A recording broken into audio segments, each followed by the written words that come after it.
Welcome back to the channel. And it's been many years. Oi. But in other news, today I'm going to be showing you some little tricks on what to do when you have no clue of what to do. Because currently I've been having some problems trying to figure out what to do with my Chaos Space Marines. Specifically my World Eaters. I'm not sure if I want to paint them as like World Eaters in 40k or 30k or a weird mix of the two or different chapters or just a Red Butcher as a faction. I have no clue. So today I am going to show you a neat little brainstorming trick to get the fluids in your head starting to congeal and form what is known as thinking. Kidding. But no, pretty much what I'm going to be doing here is displaying some side miniatures to have that would at least help you start brainstorming different color schemes, kind of mess around and find out sort of way. So I'm going to pop this little corny boy out of here. Potential for a new video later.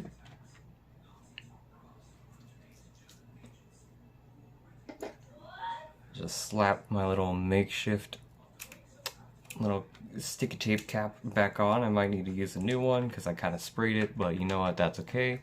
This is a pill bottle. Comes in handy as a neat little ratchet jointed turner. It's honestly really nice, comfortable, just using a bottle. Who would have thought?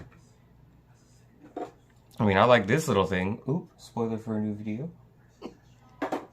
But other than that, today I'm going to be showing you if you get like new paints or there's a color scheme you want to test out, at least have some models on the side that you can just absolutely butcher with whatever horde paint job you have in mind, or random paint you just want to throw at it and see what sticks to make it work. So here are some little random dudes. This guy too, it's a wizard. Behold the power of bombs. Oppenheimer has a few words about that. Oh. So here are some just miscellaneous, random, just whatever plastic, cheap plastic dudes I have on the side. Here, if I stick them on there, here you can see a display of a lizard folk I got and just absolutely threw whatever paint I wanted on him. Like the blue here is actually 3 different kinds of blues from a cheap acrylic paint found at like dollar store and stuff. Honestly, I'm pretty impressed with the opacity of it, because the white over here, actually no, let me show you a better example. The gray right here on this dwarf is actually dollar store acrylic paint. Like, who would have thought the quality of that kind of paint would work? I mean, here's an example of white. It's acryology, fucking acrylic Scientology. Fuck it. Okay, acrylic stuff. It's pretty good. Like, it has the thin consistency of like what you would find in RE Painter, but the lasting effects and the priming, especially, just sticking on the model, is honestly really good. I'm very impressed by it. But that's something you can do. You can find like paints and stuff, especially random non-model acrylics at like Hobby Lobby, dollar store, maybe some other places like Joann's and whatnot. You could probably put those to use for color schemes, kind of like what I'm doing right here, where I got a bunch of paint. It was 12 paints for like 10 bucks of these little bottles of Top Notch.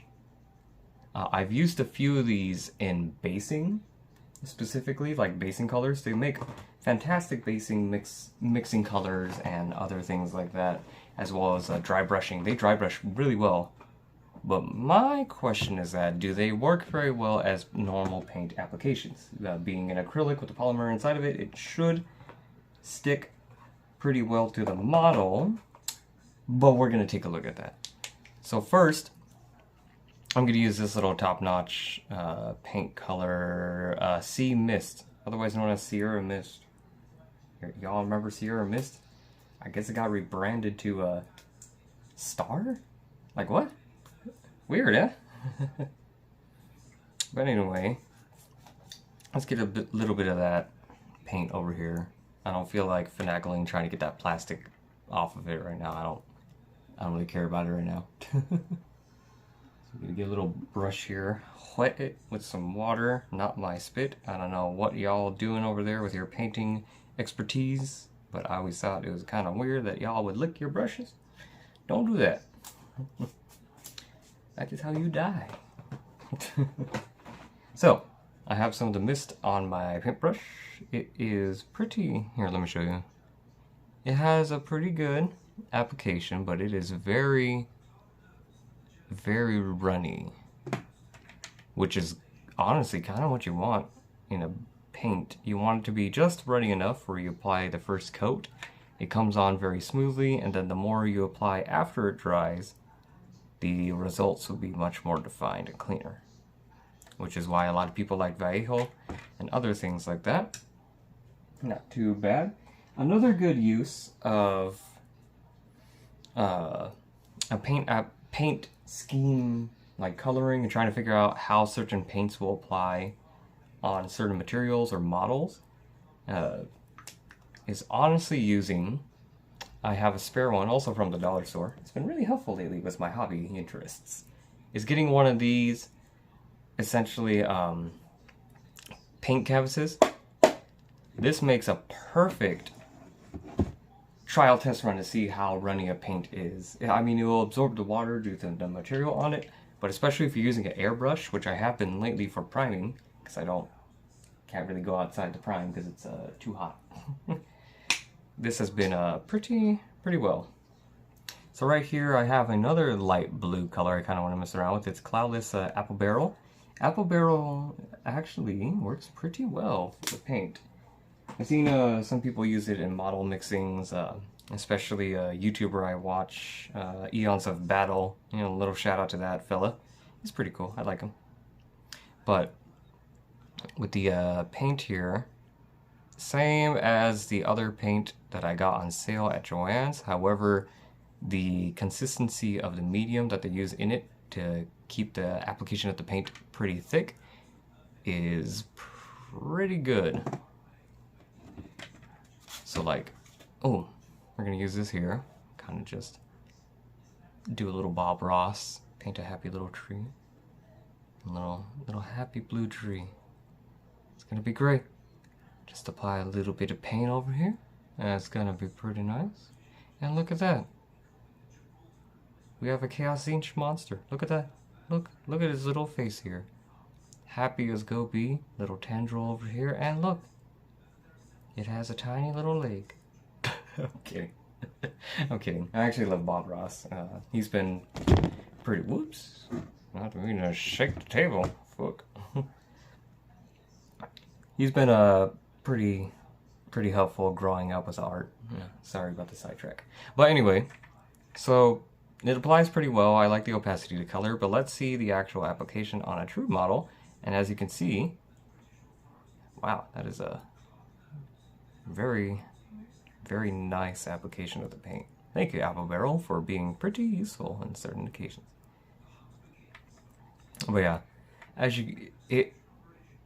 on white, oh god, it's like I'm applying, yeah, it feels like I'm applying a Vallejo or two thin coats paint, and then applying even more. I am applying it very thickly right now because I don't really care about cleanliness right now. I just care about seeing how the colors work on the model, because this is essentially a test model. I don't really care what happens to this guy. I could throw him in a freaking oven for all I care and just see what happens. I'm kidding, don't do that. No. But no. Pretty nice results, not too shabby.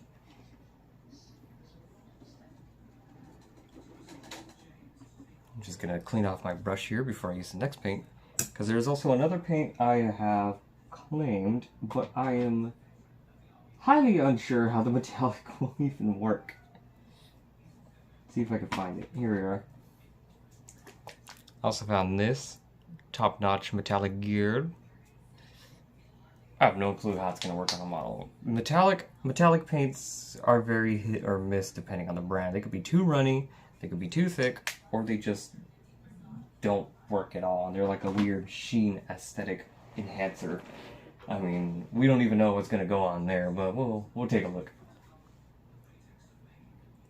Gonna grab some of this gold. I'm gonna find a spot on this little reptile. How about your thigh here? And yeah, that's about average for a gold paint. It's gonna take a bajillion coats to actually get the color you're looking for, but it's not too bad. I mean, it's not really great either. It's actually not that great at all. Looks like I just threw on some bedazzle on his leg. But with how the gold works, we can combine it with another color, give it a neat little sheen. God, what have I done? It's like a child grabbed a hold of someone's toy and absolutely threw it in a glitter bomb. Oh my god. Yeah, that paint doesn't work well. Good thing I only spent 50 cents on it. Oh. I mean, I could probably make it more thick by applying some medium to it, like some thickening medium. I don't know. I just, if it's not model paint with metallics, they aren't great. Or if it's metallic ink, those are amazing. Inks in general are really good. Now, how about our little canvas test? It applies, but kind of the same reaction. It adds a sheen, that's for sure, but I don't know what's happening with that. It is too runny. No thank you. Yeah, really this little exercise is to display that painting a miniature with just random colors you have on hand, if you're not too sure how they look, or at least a view of it, is always good to do, especially when you buy new paint. If you get new paint, I highly encourage you to have a test model and just to see how it applies, because you never know fully the reactions of what you got is going to apply to what you have. For instance, I want to try out this chameleon acrylic paint. I saw it at a Five Below for a specialty paint of like 10 different little metallic shifting colors. Honestly, it's not too bad. I've been using it for normal canvas painting, and it has been pretty good with some of the work I've been doing. I like the application of it. It has a nice, as the term goes, chameleonic color shift. However, actual chameleons do not change color. They all based on appearance. They only change color based on mood. Now, there's a whole discrepancy there, but you know, to each their own. So I'm going to use whatever metallic color this is. It appears to be like a metallic pink, like a pink silver or something. So I'm gonna dab it right here. Yeah, it's like a silvery magenta. So I'm not sure how that's gonna look, but if it comes out looking pretty good, definitely gonna be using it on some Zinch or Slanesh models later for a project. So now I'm gonna grab some on my brush, then I'm gonna apply it somewhere on this fella. And I remember brush is a little too wet, but it seems to be applying a lot better than whatever the heck that gold was I just used. Now it's actually applying to the model and actually having both color and metallic sheen. It's also really thin, so it's not gonna have great results immediately, but at least the application of it is a lot easier than whatever that gold was. And yeah, that's this really nice silvery magenta color. I'm definitely going to be using it on something later. Now for ye old canvas test to actually see the correct coloration and opacity of it, and yeah, it is definitely a magenta hued silver. So that's pretty good. Okay, not too bad, not too bad, not too bad. Also, whenever you are using metallics, it is good to have a little side pot of water that you can brush them in, because if you wash your brushes in a normal water pot that you're using for all your other paint brushes and stuff, it is gonna just gunk up the whole thing with glitter, and then you're gonna have a very glittery model from the excess mica powder, glitter metallics, or whatever they use for those kind of paints in it. Well, if that's what you're going for, then hey, you know what? That works. And since this guy pretty much has a bunch of color on him, I'm just gonna pop him off. And I'm gonna grab our little friend Papyrus here, otherwise known as Skeletor to the untrained eye. He-Man, I'm naked. Whoa! Having fun here. Alright, so he's going to be another test for one of these paints I've yet to try. I've been using these very nice acrylic paints that I got. It's so reflective, it's hard to see on camera. Okay, we got Cerulean Blue. It's from Gucci? No. Gouache. I swear I'm good at English. Yeah, Nature's Touch Art Studio paint.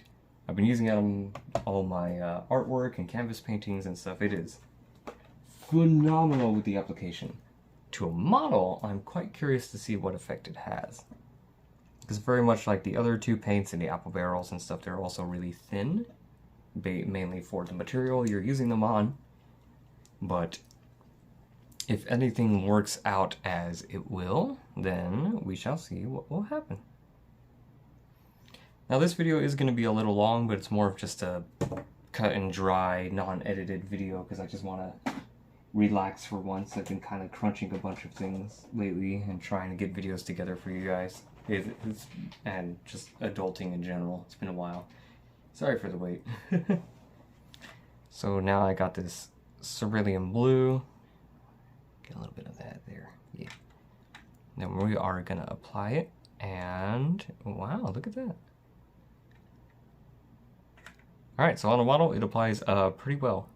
It applies just like a army painter. I use them as a very good example, mainly because army painter is known to be very thin, like really thin, high opacity. Sometimes some of the paint colors don't want to work, but as far as application goes, for beginner model paints, they're pretty good. And honestly, any kind of acrylic paint can be used to its highest potential in any way. It just takes a little longer than people would like due to their consistency. Alright, that's not too bad. Okay, alright, so definitely using those for a project later as well. But yeah, other than that, that's pretty much it. I just want to do, as I mentioned before, a laid back kind of video, just showing you having some test models on the side comes in handy if you want to figure out how certain paints will apply, or if you want to work out on a color scheme without ruining your main character model that you're trying to work on without having to strip it. Sometimes stripping models are pretty annoying. It's easy, but it's kind of annoying because it takes a while and it's a waste of paint, and it's just kind of like, eh. But then again, this little Dino Man here, I've stripped a few times. Don't take that out of context, please. Stripped the paint off a few times.